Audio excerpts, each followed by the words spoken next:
Everyone, we're going to get started with today's webinar. Welcome to our monthly webinar series, which is all about bringing new ideas and innovation to the field of environmental education. My name is Judy Browse, and I'm the Executive Director of NAAEE, and we're doing this in partnership with our affiliates. And today we've got a really interesting webinar with three of our colleagues from the World Resources Institute, or WRI. And it's all about exploring real-world data in the classroom and beyond. And I think you're going to be really excited to hear about the resources that they have to offer all of us working in environmental education. And I'll introduce them in a minute. Again, thanks to our affiliate co-hosts. We're really, really excited that we do this in partnership with our affiliates. We have 56 state, regional, and provincial affiliates across North America. And we're really happy to have this wonderful partnership, which makes for a stronger network to support environmental education. And as many of you know, because you come to many of our webinars, this monthly webinar series is designed to bring new ideas and thinking to our field. We're trying to showcase different kinds of leaders and people working in environmental education and in other disciplines, and just overall improving our practice and quality in the field, but also opening up new ideas, new partnerships, and new thinking. And today is part of all of that. I think most of you know how to use Zoom, but you are all muted, just so you know, because we have a lot of people on the line. So if you have a question, please use the chat bar, and we will be monitoring that all along. If you have questions, you have other resources, you have ideas, we will answer as many as we can throughout the webinar, and then we'll answer any that we don't get to later on EE Pro. So again, just put your questions in the chat bar, but also any resources that you have or ideas as they come to you as you're listening to our speakers today. And if you have any technical problems, I'm really excited that Tia and Kristen are both on. You can message them directly using the Zoom chat box. You can either send a note to everyone, you can send a note to all the panelists, or you could send the note to a specific person. And you can also email Tia and Kristen separately. And Kristen and Tia can fix pretty much anything in the world. So now I would like to introduce our guests. We have three wonderful representatives from WRI, and we are really lucky to have all three of them on to talk about this great new resources that I think is going to be valuable to all of us in the field. And for those of you who don't know WRI, it's a global resource organization that spans more than 50 countries with offices throughout the world, including the US, China, India, Brazil, and so many more. And you might not know that they have more than 700 experts and staff that work around the world to turn big ideas into action to help protect our natural resources. Looking at our natural resources as the foundation of economic opportunity and human well-being. And their work focuses on 6 critical issues at the intersection of environment and development. So they look at climate, energy, food, forests, water, and cities and transport. And we've been talking about how their work can help support all of us working in environmental education. So we've got 3 experts on board, Corey, Liz, and Carolyn. And I'm actually going to let each of them introduce themselves because they'll tell you more about what they want you to know. And as we're doing this, we're going to switch to their PowerPoint. So I'm going to stop sharing and let you take it. And Corey, if you want to start out and introduce yourself, that would be fantastic. Awesome. Thank you, Judy. We'll go ahead and introduce ourselves while I get our screen shared. My name is Corey Filio. I am the communications coordinator for the Resource Watch team. And I'm really glad we were able to connect with Judy and with NAAEE. I think we can definitely learn from each other and do some really interesting stuff. So I'm going to hand it over to Carolyn and Liz. Hey, this is Carolyn Savaldelli. I'm the product manager for Resource Watch. Been around since its first inception, so excited to get it out to users now that we've launched. Great, and hi, my name's Liz Sakosha. I'm the data team lead for Resource Watch and have a background in environmental education, so I'm excited to be talking with you all today. Excellent, and can you guys see my screen okay? I believe so. Yes. Okay, perfect. Yes, perfect. It's perfect. All right, so welcome everybody. Again, thank you to Judy and thank you to Kristen for helping organize this. We can just kind of dive in. So Resource Watch is a new data visualization platform from WRI, which, as Judy mentioned, is kind of a global environmental think tank. We're based in DC, but we have offices around the globe. And Resource Watch in particular is a platform and a program that was developed in April of 2018. It launched with over 30 global partners. So Resource Watch itself is still in beta. It's still in its first year of existence. So we're looking forward to getting some feedback from you guys, showing you the platform, and seeing where this goes. So at the bottom, you can see our Twitter handle and our email, and the link to go see Resource Watch for yourself. So I would encourage you to explore the platform during the presentation and after. Follow us on Twitter if you'd like to get any kind of updates for new data and new blogs that we're putting out. And contact us via email if you have any questions about today's webinar presentation or about the platform more generally. So without further ado, we can get started on Resource Watch. So this came into existence because people around WRI kind of looked around and saw that there was too much data. It was difficult to find data that was relevant to your work. It was difficult to know what data you could trust, and getting access to it was often very difficult. So Resource Watch was created as an all-inclusive central place to find trusted and timely data for a sustainable future that covers issues on human development and the environment. It was designed to bring data to the people who need it the most. In this case, it would be decision makers, journalists, and passionate citizens. And the idea was to put new ideas on the table, tell stories with the data, increase transparency, and provide context for real-world issues. Which is why the folks at WRI got together with our many, many partners to get data out of silos, to work with them to provide data, to have them work with us to verify the quality of data, and create this centralized place where you can go for free data access. And talking about the data itself, we have over 260 data sets right now that cover many, many different issues. They cover a bunch of different topic areas because one of our core beliefs at Resource Watch is that global problems can't be tackled with single focus solutions. You need intersectional approaches since all of these are connected. You can't tackle the issue of climate change without first talking about food and sustainable development. And you can't create a sustainable city without dealing with the problems of energy and water. And of these 260 data sets, nearly 41 of which are near real time. So as close to real time as you can get, the data lets you monitor hazards and respond to real world events in real time. And we have new data sets being added every week with dozens more coming down the pipeline.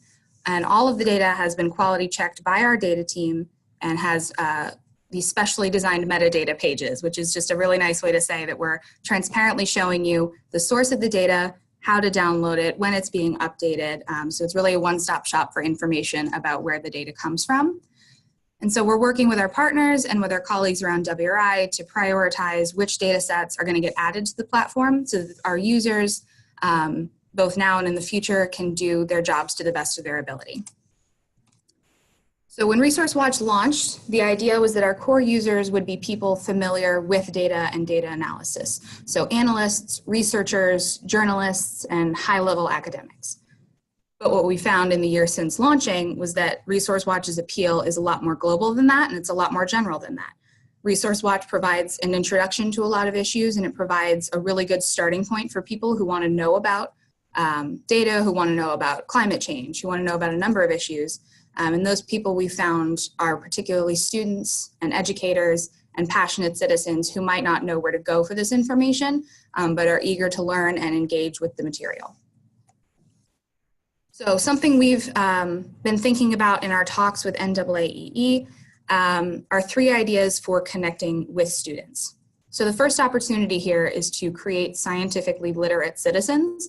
We really want the next generation of decision makers to be ready to tackle the enormous problems that the planet faces, and so therefore we need to arm them with the best tools possible. The second opportunity here is to solve real-world problems with real data in the classroom. You guys have access to young minds with tons of potential who can do really amazing things when they have access to information that empowers them, and we're more than happy to provide that and help them in whatever ways they can. And lastly, we are thinking about an opportunity to bring innovative technology into the classroom. Getting people involved in STEM and data really early on is the best way to prepare them for a world that is becoming overwhelmingly digital and increasingly connected. So at this point, I can pause if anybody has any questions before I dive into the platform itself and show you some examples of how we can use Resource Watch to find connections and tell stories. Corey, we only had one question that came into me about how society is different. How does that link to the other subjects? What is under your bucket of society?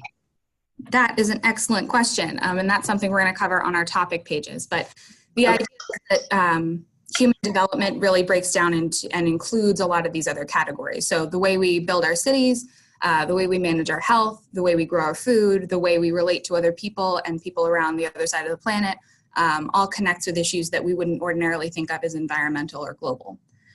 So that was a really good question. Thank you for asking. And we can move on and I can show you the platform itself. So this is Resource Watch. Welcome to our platform. So this is our homepage. Assuming this, there we go. And it shows you our latest blogs. It shows you our curated data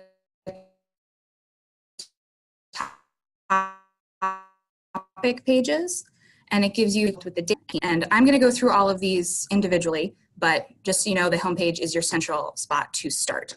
So we can start with the topic pages, and we'll start with cities. So a good entryway from that question about society. Okay. So the topic pages should be your first stop if you want to get a curated overview of an issue or find data sets related to something specific. So cities, for example, tells the story of how people live around the world. So accessibility to cities, urban land use, carbon footprints, things like that. It shows you maps, charts, and data insights related to the topic of cities, and then it links you directly to the data so you can download and do analysis and explore further. So right now, all of the topic pages on Resource Watch reflect WRI's programs and centers, but the plan is to add more as we grow and develop. So in the future, we're going to be covering land use change going back to, I think, 10,000 BC. We're going to have one on biodiversity, and we're going to have one on the sustainable development goals. So these are evolving, and they're changing, and they're growing as we grow. So let's take a look at the food page. Okay, so this is another example of one of our 8 topic pages. Now keep in mind that Resource Watch was designed for people who have a higher level of understanding about data and about these issues, but that doesn't necessarily mean that you can't use the platform to connect to data, to connect to lessons that you're already teaching, or adapt the platform to suit your needs. Topic pages like this give you an overview of a complex global issue like food loss. It covers shifting diets, and the relationship to climate change. So it kind of puts all the data in one central place so you don't have to go looking for it.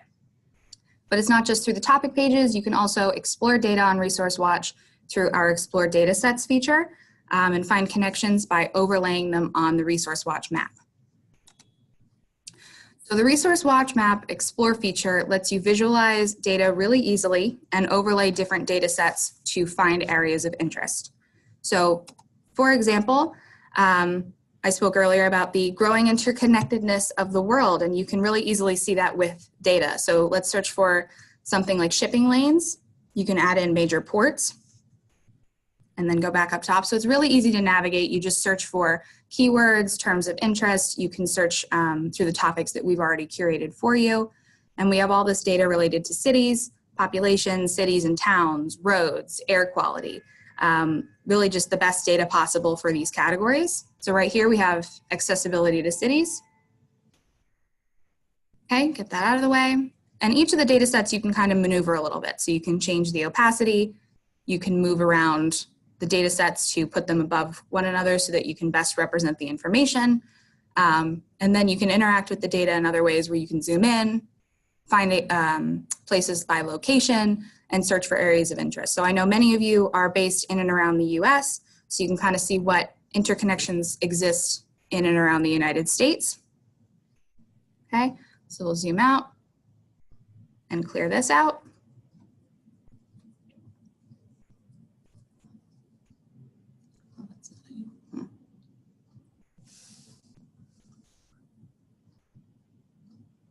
Okay.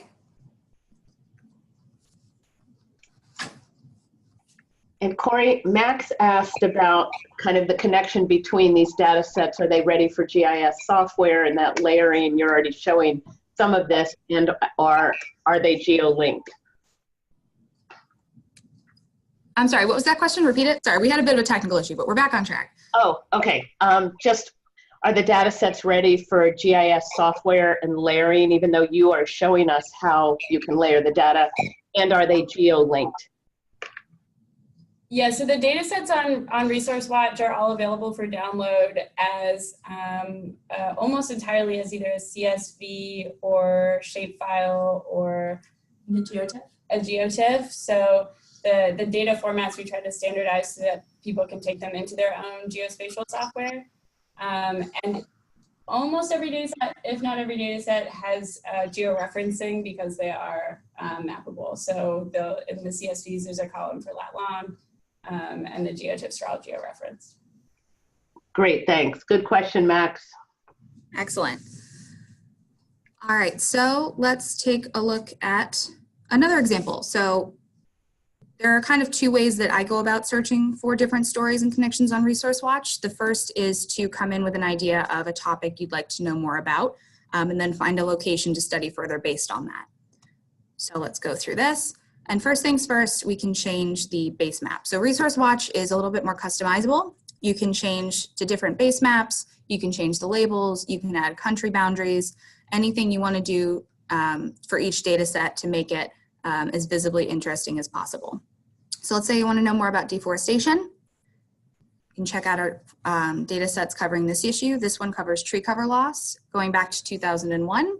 So you can see the change over time. And then you want to see the connection that this has to something like biodiversity. You can search for that and see all the tons of data sets that we have on biodiversity. Things like coral reefs, marine ecoregions, vegetation, livestock. Change the layer so that the yellow shows up better over the purple. Get that out of the way. And so right away you can start to mess around with the way the data looks to see what's most interesting. Change the opacity.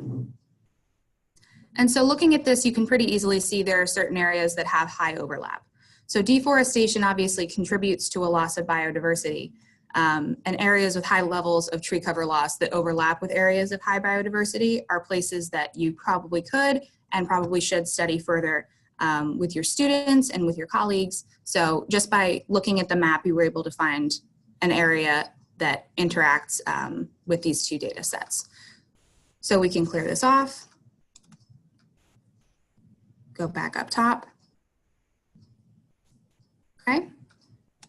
And so the other way that you can find data sets related to something you're interested in on Resource Watch is to start with a particular place or a very specific issue in mind. So for example, you know that sea level rise is going to greatly impact low-lying regions of the United States. And you want to show that to your students and let them explore what sea level rise could look like in their towns. So all you have to do is search for sea level rise and type in the location of a place that you know has dealt with flooding issues in the past. New Orleans in particular rests dangerously close to sea level, and you can see pretty clearly how much of the city will be underwater with each increase in sea level rise. So you can change the opacity so you can see the satellite layer underneath a little bit better. And then with each increase in sea level rise, you can see how much more of the land is being covered, which is incredibly stressful. So then maybe you can see what that'll look like in terms of impacting people. You can then search for population data and find the one that best suits your needs. This one in particular has a resolution of 250 meters. So you can put the flooded areas on top of that. And that's the number of people that could potentially be impacted by that level of sea level rise. So Corey, can I interrupt you for a second? Absolutely. Bruce asked about, and this is something I think we talked about, if you have government data from NOAA, from other federal agencies, Forest Service, and that are integrated into this, and are they referenced at all, or is that something in the future?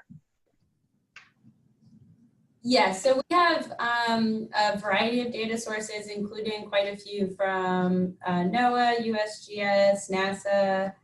One of our most recent blogs was actually around a NOAA data set on oil spills.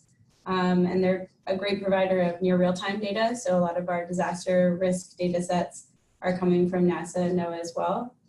I don't know if we cover any of them in the rest of the presentation, but I'd be happy to send maybe a short list around after the webinar of the data sets that we do have that are coming from government sources. Thanks so much. And one of the things we can talk about, of course, later is the link to the work that so many people on this call and others are doing and how we can bring them together. So thank you.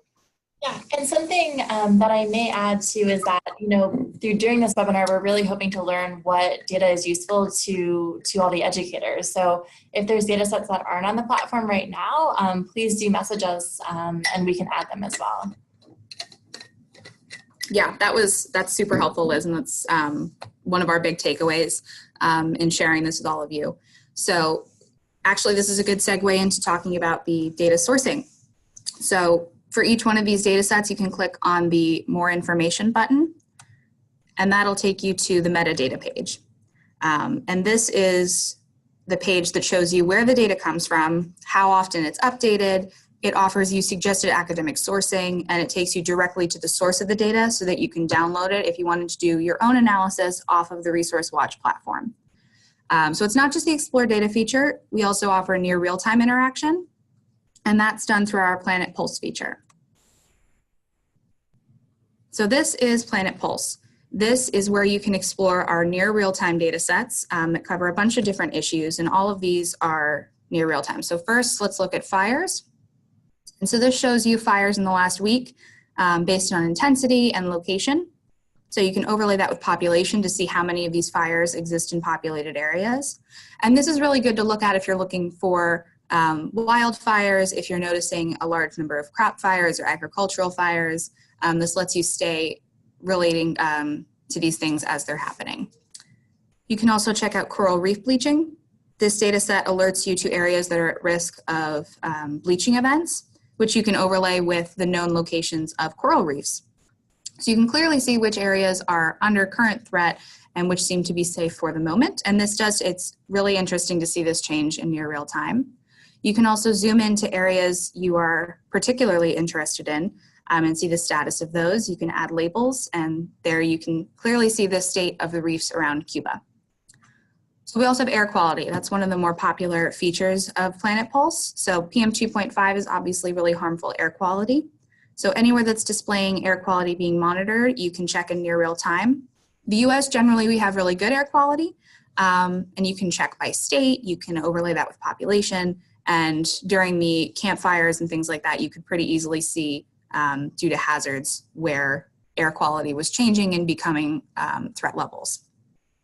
So if you don't want to just look at data sets, we do offer a little bit of our own analysis and insight. The Resource Watch blog was designed to share data-driven stories so that people who don't necessarily have the analysis background can easily dive into the information. This should provide an access point to the kind of overwhelming amount of information that we have on Resource Watch and provide really interesting stories. So as you can see, we have quite a few covering a bunch of different topics. So agriculture, climate change, urban expansion, fishing, sea level rise, hurricanes, pretty much anything going on in and around the planet, we can and will cover in our blog. We have a data journalist on staff who works full-time on this. And so generally we like to cover things that are happening in the news. So you can see the smoke from California's wildfires. So on Planet Pulse, you could have seen that in near real time, but with this, we were able to capture over time the smoke plumes, the spread of the fires, and the poor air quality that evolved with the smoke and the fire. So it's not just news stories. We do like to also pull stories out of data sets that aren't necessarily getting a lot of attention. Like Carolyn mentioned, we just did a blog on the NOAA oil spill data. So our data journalist was able to discover that there were 137 in 2018, which is a very depressing number. And the author of the data contacted us and just told us that there is another data set out there that has even more spills on there. So in the future, we'll be doing a follow-up on that. But we were able to see the locations, we were able to see the amounts of the oil spills, and then through the blog, we were able to create some context for what those looked like. So while all of the content on Resource Watch was designed for people who are really familiar with data and the issues, the idea is to progress Resource Watch towards being a great place for introductions to issues and stories that allows people who are familiar with data to download and do analysis, while also creating an interesting and exciting space for people who just want that introduction level of knowledge. And so using these data sets to tell understandable stories is something that you can do in your classrooms and with your students and with your colleagues. So let me move this. So at this point, we can stop and see if there's any other questions before we go into how you guys might be able to use Resource Watch. So Corey, I haven't seen any other come in. Tia and Kristen, any other questions that have come in yet? We've gotten from Bruce, this is a magnificent interface and he looks forward to fooling around with it after this webinar, which is what we were hoping for, that people would be introduced to this. I'd also like for everybody as you're listening to think about what would help you in your work, whether it's formal education, non-formal education, working with adults, working with young people. How could this resource be used more effectively with you? What do you need? Elena just asked how often you update the data. You said that is on the site and when the data was last updated, but how does that actually work for the different sites? Yeah, so I can take a back at that question. So for all of our data that updates like daily or weekly or monthly, that all happens automatically. We have scripts to do that. And then for the annual data, we'll run that maybe every 4 months. So then we're making sure that we're not going to be too far behind. Some of the data updates kind of irregularly, so then we just have a process in place to check those sources and make sure that we're staying up to date, also kind of quarterly. Great, thank you. Perfect. Okay, so this is eventually what Resource Watch could potentially look like. So right now we're still in beta, but we have been in talks and we would, I think, eventually like for this to be a source potentially for templates and demos, things that you can download and share directly.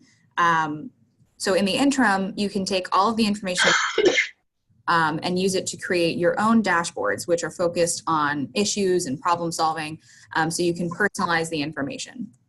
So dashboards are free and public and very easy to edit and create. And they can be shared with your students for assignments, for learning activities, for your own knowledge, and they can be customized to grade level and lesson plans since you are going to be the ones creating them.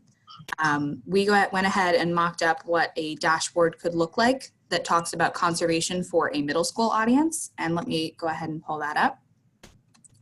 So you would just create an account and log into your dashboards. And so here you go. You can create summaries of information. You can create questions. So which biome do you live in? Let people interact with data related to their home. So this shows you the different biomes. You can ask questions. So which year has the highest level of tree cover loss and which year experienced the least? So you get activities built in there, and all of this is customizable. So you can keep going. You can talk about the causes of these issues. So why is deforestation concerning and what can we do about it? And not only that, but you can talk about solutions. So here we can talk about marine protected areas, the role those play in conservation. And it's not just data on Resource Watch. You can also take dashboards and embed content externally. So if you have blogs, if you have stories, if you have other materials, you can link them here. Items like videos. So you can embed videos in these. They really should be a one-stop shop to tell a story, to walk people through an activity, to introduce people to data, and they're very user-friendly. So you can go back up to the top, go back to your dashboards, and it's as simple as hitting edit. And so you can scroll back down to the bottom, and each one of these features are customizable.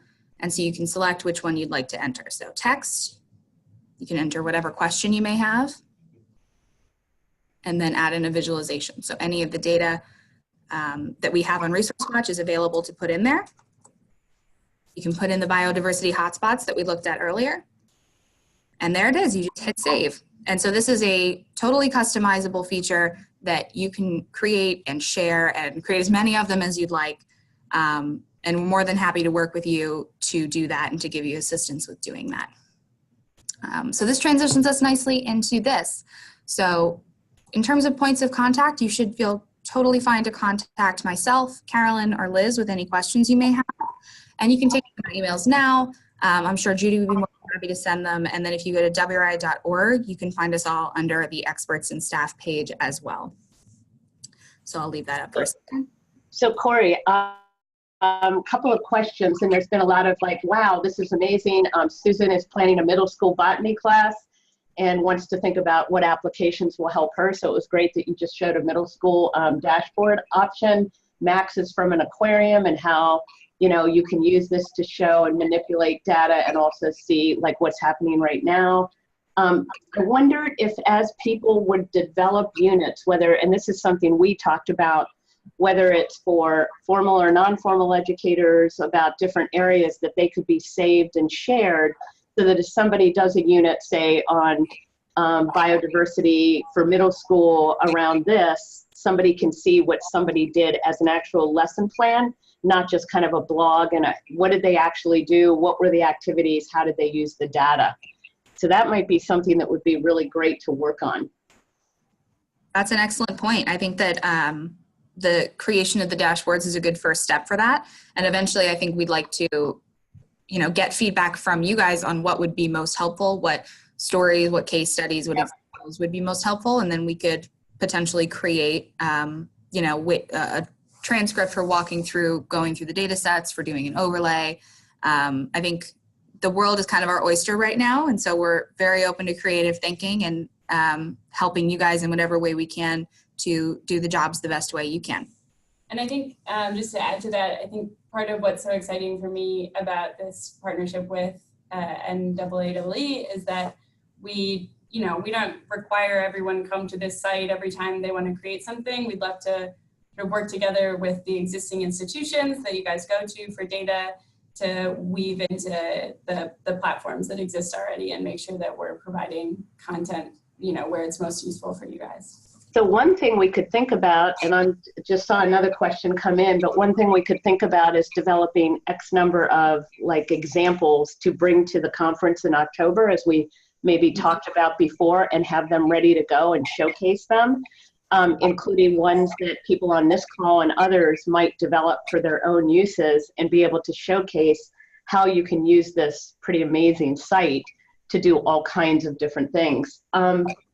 Jennifer asked if there was any indigenous knowledge data, such as in the Arctic. She works with traditional ecological knowledge. How are you addressing that? That's a really good question. That's like the exact sort of data and information that we would love to have more of. I think the only thing I could point to that we have already is a geospatial data set on indigenous land rights. Which was curated by WRI, and there's obviously sensitivities around how open all of that data can be. So it's an incomplete data set, but it's one that we've used most interestingly in a case in Indonesia, where you can see just an incredible amount of encroachment of deforestation from farming, mostly farming practices for palm oil going into these indigenous land areas, and people being able to sort of push back against that. I think there's also a case of that happening in Brazil, that you can overlay the indigenous land with the deforestation and see actually that deforestation is not occurring in those areas, and how powerful, empowering those communities can be in protecting important environments. But unfortunately, that's the only one that comes to mind right now. So I think that's a great opportunity for us to follow up and see what other data is available that we could be adding to the platform. That's a really good transition, actually.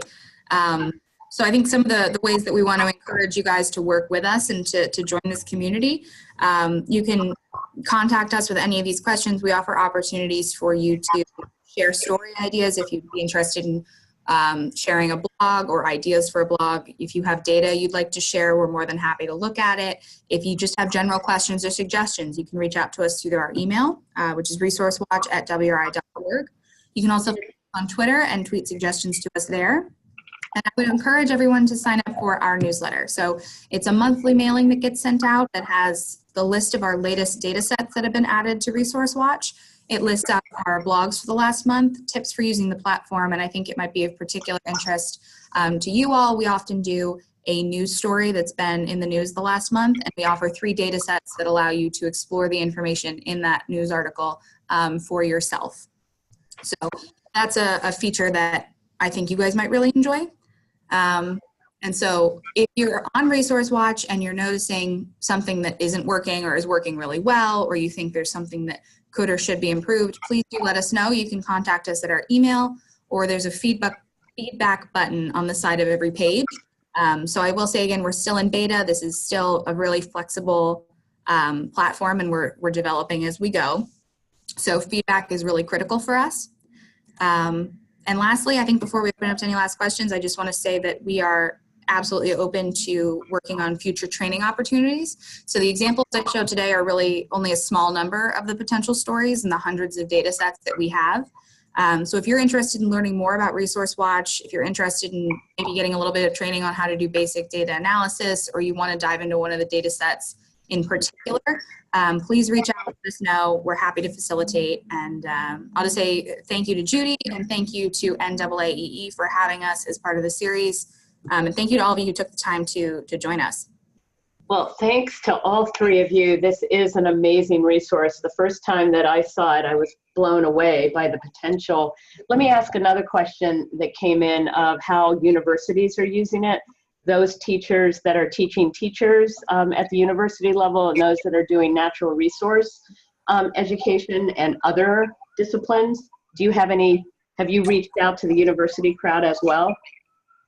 Yeah, it's a great question. And it was actually, I was just about to jump in on this because that last picture that Corey showed was from a hackathon that we helped host that university associated, but coming up in April, yeah. mid-April, we have, it's not quite a hackathon, it's sort of a data storytelling-a-thon that we're planning with Arizona State University.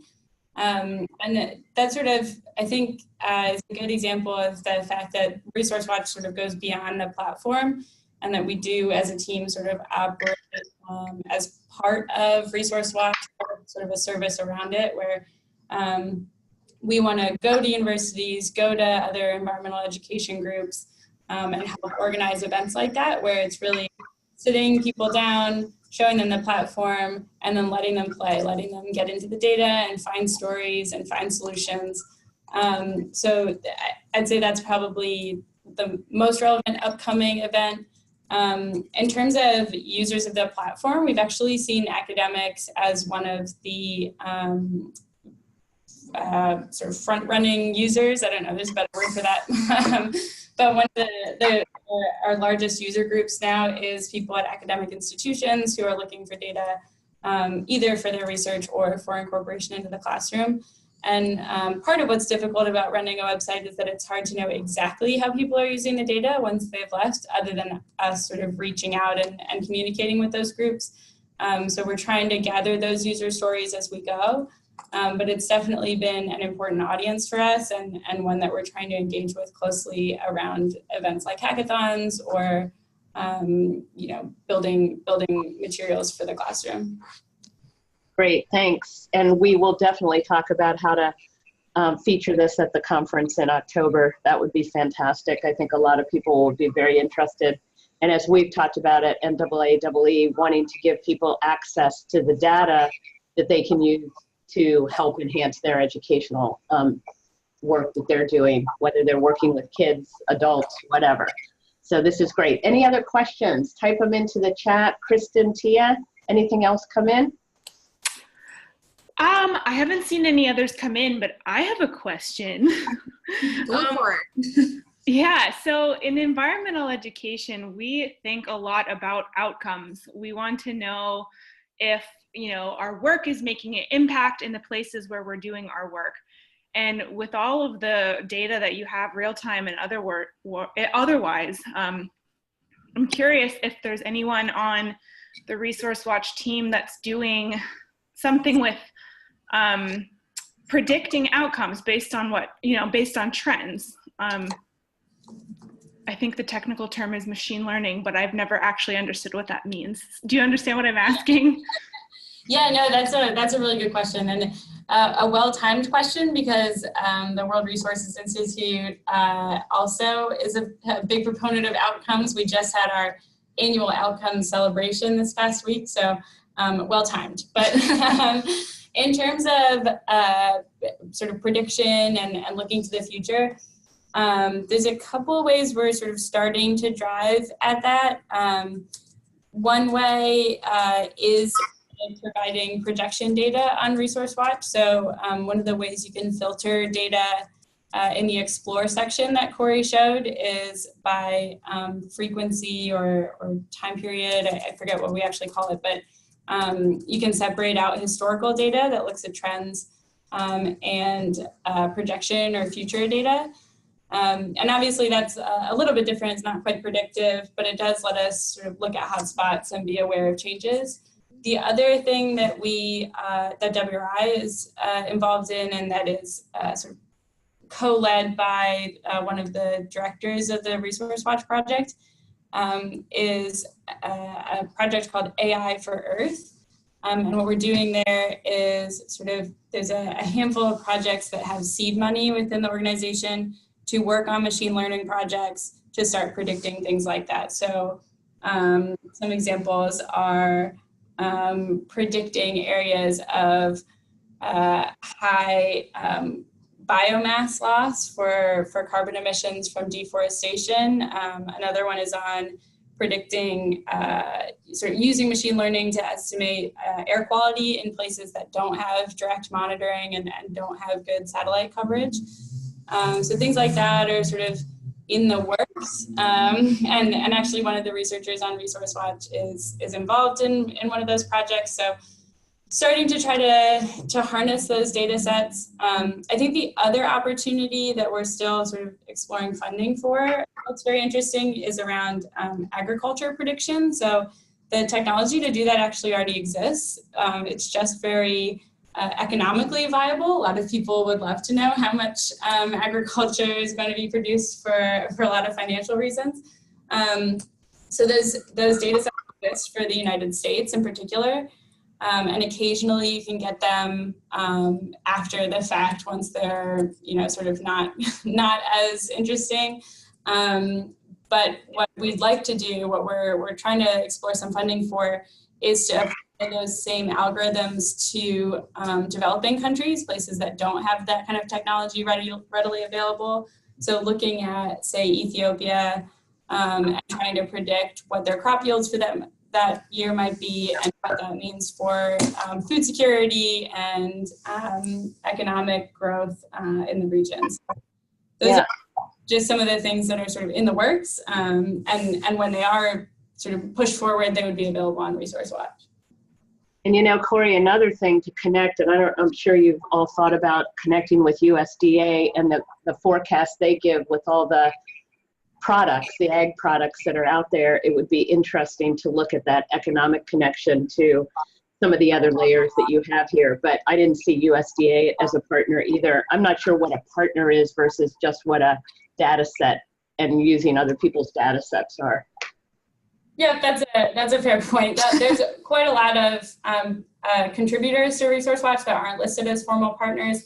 We tend to explore partnerships when there's a little bit more that we want to do together, whether that's writing blogs or communications and stuff like that. But we're not selective or anything. Some USDA data on there, but Well, that's great. Any other questions? I could watch you demo all day because I see so many great opportunities here. And as people feed you ideas, let's continue the conversation so that we can talk about how to make this really accessible to educators really around the world, and both through our NAAEE network and our Global Environmental Education Partnership, I just think there is just tons of uses for this data in helping people understand what's going on. And this is such a easy to use platform, so it's fantastic.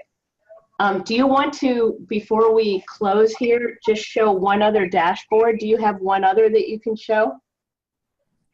Dashboards?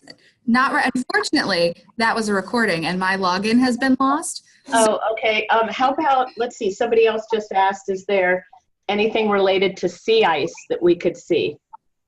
Yeah. You can share the climate. We're trying to stump you. Yeah. Yeah. Go ahead and show the climate page. Okay. And Yeah, I was going to ask you about climate since that's on the minds of absolutely every person on this call. So the climate, climate's one of our topic pages. It's not, I think it's more kind of a early college audience we aimed it for. So we can, once we have feedback from you all to kind of work together to make these for a different audience, if it's middle school that we're targeting or high school or younger. But we can just go to Resource Watch and go to that page. I am pulling it up to share with you guys right now. There it is. Okay. So this is Resource Watch in real time. Great. Okay. So you want to go to the topic page for climate? It's funny they asked about sea ice because we just added. Oh, and polls actually would be a good way to show it as well. But we show data in different ways. So we're primarily focused on spatial data, but certain trends like temperature or sea ice or land ice are kind of more interesting to show through line graphs. So the topic pages is one place that we put those together as well, and really show what's happening and make it incredibly clear, because there's, I think, some still confusion or denial maybe in the communication of climate issues. So yeah, these pages are really just supposed to be a good way to get an introduction, but potentially aimed at an audience a bit older than everyone on the call. Corey, do you want to hop on to Planet Pulse and we can show the sea ice that we did just add? Yeah, this is new. This only came out in the last couple of weeks. Here we go. We're really testing our office bandwidth. So here we have Arctic sea ice. Great. So we grab the Arctic sea ice data from the National Snow and Ice Data Center every month. So this is showing data from beginning December. So January has not be ready yet. And we can add the average monthly extent to show what it is now. And then we also have, if you scroll down a little bit, you can see except for March and September, which are the maximum and minimum typically. So to get a little bit of context. So it's yeah. And then you can also show Antarctica as well. And so we can add in the average monthly extents as well. Mm-hmm. And so this is all coming from NOAA. This is great. Yeah, so there's tons and tons of stuff on here. I would highly encourage everyone to just log on to Resource Watch and start looking at data sets. You can start by looking under the topic pages. You can start on Pulse, which is always a fun kind of introduction, but going on to Explore, if you want to search by the topics, if you want to search by the types of data, things like that. So if you want to learn more about food and agriculture, and you can add as many data sets to the map as possible. I mean, I add 15 data sets at a time. So 2 questions. Do you have anything showing trends in insect populations? And Max asked if you could explore back in time using Planet Pulse. So good questions. Okay, yeah, for insect populations, I think it's a little tricky. We get that a lot. That's one of our bigger requests. It's really important. So for that, I would say we do have things like biodiversity and TACnest. I personally haven't come across kind of a global data set for insect populations, but if it does exist, like please do send it our way. I think that would be really interesting. Either a global data set or also something we're developing a biodiversity theme page right now. So something that could show, the number of species or the rate of extinction of insects would be great to add. And I think it's an incredibly important issue, and it's been in the news so much as well. So well, and just populations of different species, like, what's going on with monarch butterfly populations, or they were just talking about how stink bugs, with the polar vortex were knocked out in our area here. There's so much data, but whether you have access to global databases that would populate this, it's just so much out there. Yeah, part of why Resource Watch was created. I know. It's really fantastic. And Max's question about exploring back in time using Planet Pulse. Yeah, so right now, Planet Pulse is mostly for, the heartbeat of the planet right now. So we don't have too many historical data sets there. We're thinking about adding them, but typically we have more historical data on Explore. So from Planet Pulse, and Corey, you can demo this right now. If you go to any of the data layers. We'll do landslide warnings. Sure. Oh, that one doesn't really have historical, but that's okay. But if you go down, scroll, yeah, there you go. Or the detail page, you can go to more info, sure. And then open and map again. Or you could just click details from Planet Pulse. Typically, if this one did have historical data, you could see it here in potentially multiple layers as well. Well, we can pull one of those. Do you have a preference of one? One of the ice ones, I think we did just add multiple layers. I should double check before saying. we have a lot of data on here. I mean, there's 260 data sets, which is a lot less than other places. I'm just thinking about Trachoma. Sorry, that's not related, but I'm not sure that one does. Sure, and then I hope we publish it. But we're done. I'm really impressed that we're doing this live and your system is doing very well. Thank you. It's hit and miss with WRI's internet sometimes, so we're having a very blessed day. So we don't have it on this one, but I mean, any of the others that we do have data for, you would be able to see. You showed the time slider as well, right? Yeah. So with some of these data sets you have, so there's all fires in the last week versus large fires. And so it's pretty startling to see how much of the planet is on fire at any given moment. Oh my gosh. Yes, so I think this is the land rights data set that Carolyn was just talking about. So we have pretty much everything. We have data sets on gender, urban population, marine ecoregions. We had a really interesting story on fishing that came out on our blog where you could see by country which countries were fishing along the exclusive economic zones of developing countries, which is not great.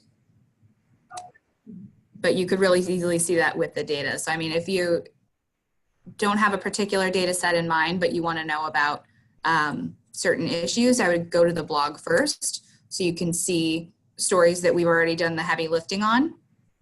So this was something we did. This is the fishing story I just mentioned. We worked with our partners at Global Fishing Watch.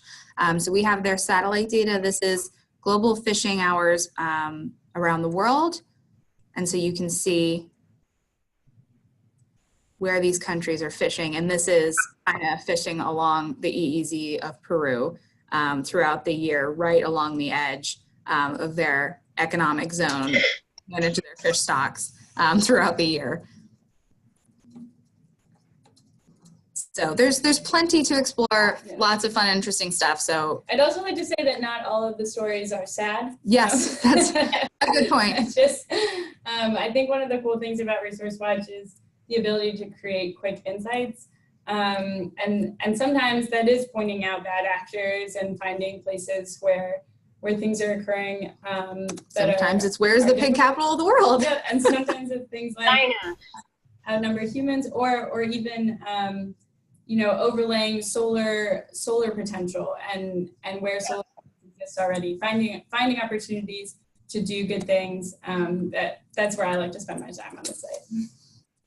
Well, thank you all so much. I'm going to take back, if that's okay, the control and share the screen again over on this side.